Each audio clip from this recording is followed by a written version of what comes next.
Praise the Lord. പ്രിയ സഹോദരങ്ങളെ, നിങ്ങൾക്കെല്ലാവർക്കും കർത്താവിൽ എൻ്റെ സ്നേഹവന്ദനങ്ങൾ.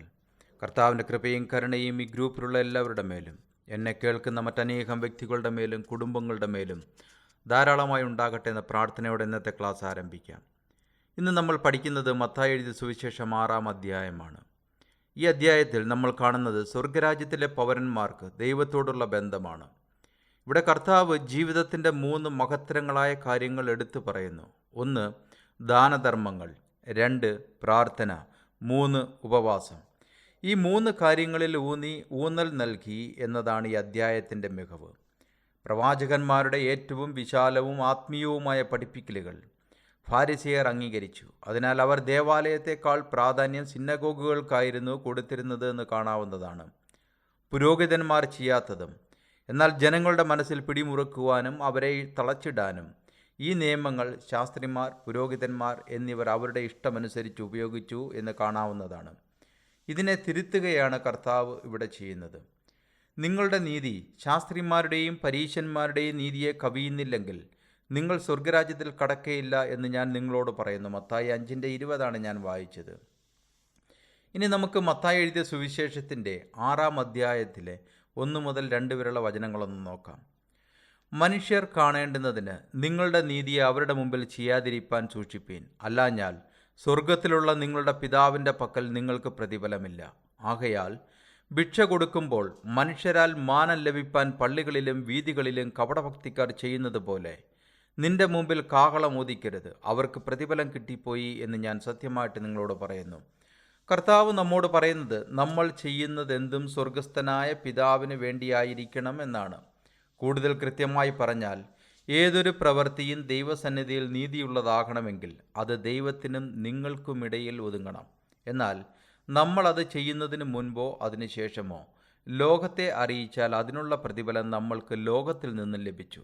ദൈവസന്നിധിയിൽ നമുക്കതിന് പ്രതിഫലവുമില്ല. പിന്നെയോ നമ്മൾ ചെയ്തത് മുഴുവൻ മനുഷ്യരുടെ നീതിക്ക് വേണ്ടിയായി മാറും എന്നതാണ്.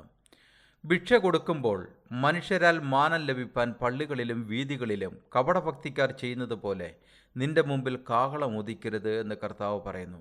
ഈ വാക്കുകൾക്ക് 2 വ്യാഖ്യാനങ്ങൾ നൽകിയിട്ടുണ്ട്.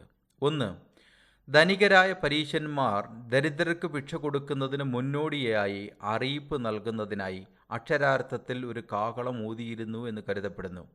അതിനുശേഷമായിരുന്നു അവരുടെ ഭിക്ഷ വിതരണം എന്ന് ചെയ്തിരുന്നത്.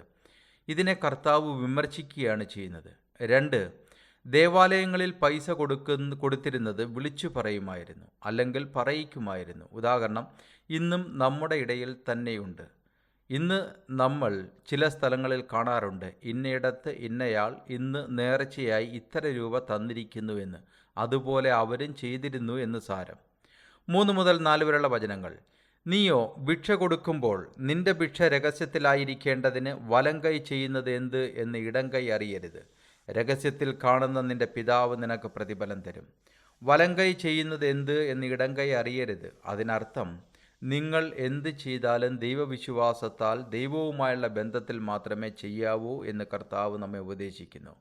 കഴിയുന്നത്ര രഹസ്യമായി പ്രവർത്തിക്കണമെന്ന് സൂചിപ്പിക്കുന്നു. നമ്മുടെ ജീവകാരുണ്യ പ്രവർത്തനങ്ങൾ രഹസ്യമായി ചെയ്യുന്നതിനുള്ള പ്രോത്സാഹനം അത് ദൈവത്തിന് പ്രസാദകരമായിരിക്കും എന്നതാണ്. ആ പ്രവൃത്തി എത്ര രഹസ്യമായാലും ദൈവം കാണുമെന്നും അതിന് ദൈവമാണ് പ്രതിഫലം നൽകേണ്ടതെന്നും കർത്താവ് നമ്മെ ഉപദേശിക്കുന്നു. ഈ ജീവിതത്തിൽ പ്രതിഫലം നൽകിയില്ല എങ്കിൽ അത് പരലോകത്തായിരിക്കും. എന്നിരുന്നാലും ദരിദ്രർക്ക് നൽകുന്ന ദാനം കർത്താവിന് കടം കൊടുക്കുന്നുവെന്ന് ബൈബിൾ നമ്മെ പഠിപ്പിക്കുന്നു. എളിയവനോട് കൃപ കാട്ടുന്നവൻ യഹോവയ്ക്ക് വായ്പ കൊടുക്കുന്നു, അവൻ ചെയ്ത നന്മയ്ക്ക് അവൻ പകരം കൊടുക്കും. സദൃശവാക്യങ്ങൾ 19:17 ഞാൻ വായിച്ചത്. ഇനി കർത്താവ് പ്രാർത്ഥനയെക്കുറിച്ചാണ് നമ്മോട് സംസാരിക്കുന്നത്. നിങ്ങൾ പ്രാർത്ഥിക്കുമ്പോൾ കപടഭക്തിക്കാരെ പോലെ ആകരുത്.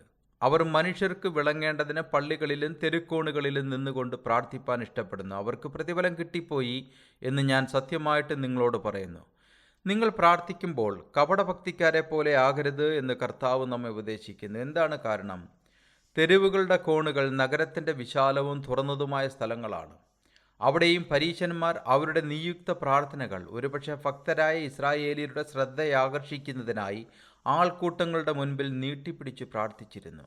യാതൊരു വാ തുറന്നാൽ വായടയ്ക്കുന്ന പ്രശ്നമുണ്ടായിരുന്നില്ല. അത് പ്രാർത്ഥനയുടെ വെറും മൂടുപടം മാത്രമായിരുന്നു എന്ന് കർത്താവ് നമ്മെ ഉപദേശിക്കുന്നു. ഇന്നും ഇതുപോലെ മൂടുപടം ധരിച്ചെത്തുന്ന പ്രാർത്ഥനക്കാരെ കാണാവുന്നതാണ്. എന്തിനേറെ പറയുന്നു, കല്യാണ വീടുകളിലും മരണ വീടുകളിലും വരെ കടന്നു വന്ന് അവർ മൈക്ക് കൈക്കലാക്കി ആൾക്കാരെ മുഷിപ്പിക്കാറുള്ളത് നമ്മൾ കാണാറുണ്ട്. 6-ാമത്തെ വചനം, നീയോ പ്രാർത്ഥിക്കുമ്പോൾ അറയിൽ കടന്ന് വാതിലടച്ച് രഹസ്യത്തിലുള്ള നിന്റെ പിതാവിനോട് പ്രാർത്ഥിക്കുക. രഹസ്യത്തിൽ കാണുന്ന നിന്റെ പിതാവ് നിനക്ക് പ്രതിഫലം തരും. ഇവിടെ കർത്താവ് പറയുന്നത് നോക്കുക, പിതാവിനോട് പ്രാർത്ഥിക്കുക എന്ന്. ആരാണ് ഈ പിതാവ്?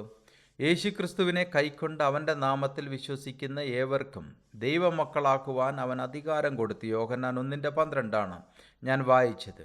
നമ്മൾ മക്കളെങ്കിൽ അവൻ നമുക്ക് പിതാവാണ്, ശരിയല്ലേ? ആട്ടെ, നമ്മൾ മക്കളായോ? അതാണ് ചോദ്യം. അത് ഓരോരുത്തരും ചിന്തിക്കേണ്ട കാര്യമാണ്. പഴയ നിയമത്തിൽ ദൈവം ആരെയും മകനെന്നോ മക്കളെന്നോ വിളിച്ച് നമ്മൾ കാണുന്നില്ല. എന്നാൽ പുതിയ നിയമത്തിൽ നമ്മൾ അവൻ്റെ മക്കളാണ്. പ്രാർത്ഥിക്കാൻ എങ്ങനെയാണ് കർത്താവ് നമ്മെ പഠിപ്പിക്കുന്നത് എന്ന് അടുത്ത ക്ലാസ്സിൽ പഠിക്കാം. ഇന്നത്തെ ക്ലാസ് ഇവിടെ അവസാനിക്കുന്നു. അടുത്ത ക്ലാസ്സിൽ വീണ്ടും കാണുന്നതിനായി കർത്താവ് നമ്മെ ഇവരെ അനുഗ്രഹിക്കുമാറാകട്ടെ എന്ന പ്രാർത്ഥനയോടെ ബെഞ്ചമിൻ കോശി. ഈ ക്ലാസ് മറ്റുള്ളവർക്ക് കൂടി നിങ്ങൾ ഫോർവേഡ് ചെയ്യുമെന്ന് വിശ്വസിക്കുന്നു.